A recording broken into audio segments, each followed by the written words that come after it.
We take it for granted that life moves forward, that we're in a world stuck on play. And yet, somehow, we accept all the alternate histories we narrowly avoided. All the billions of doors you had to close to take one step forward. Everything you've given up to be where you are right now.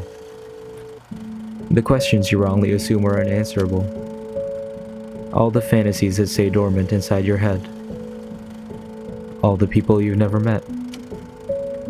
Our paths might have crossed once or twice, but against incredible odds we just happen to miss each other. It's a big world after all. One never truly knows how two people find each other, if they ever meet at all. Accidental strangers who just happen to miss their cue.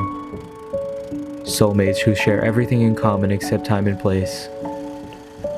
For years, their stories might have been happening in parallel, harmonizing from somewhere across the world. But neither has any idea that the other even exists. If two lines are truly parallel, that means they will never actually meet. It's hard not to wonder where they are right now, veering away in some tangent in some parallel universe. It's hard not to glance at a stranger in a crowd and imagine the life you might have shared if things were different, and feel a pang of misconnection. You carry on your separate ways, leaving nothing but an echo of what could have been. You never know how easily fate might have tipped you onto some other course, meeting some other person who would feel like a soulmate.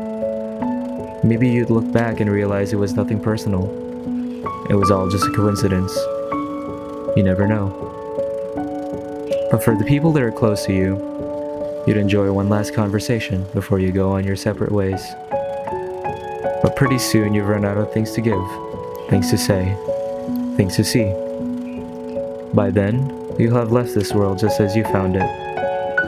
Nothing left to remember, nothing left to regret, with your whole life laid out in front of you, and your whole life left behind. It's strange how little of the universe we actually get to see. Strange how many assumptions we have to make, stuck in only one body, in one place at a time. Strange that any of us can feel at home in such an alien world. Strange how many experiences you'll never have. So if someone were to ask you on your deathbed what it was like to live here on Earth, perhaps the only honest answer would be, I don't know. I passed through it once, but I've never actually been there.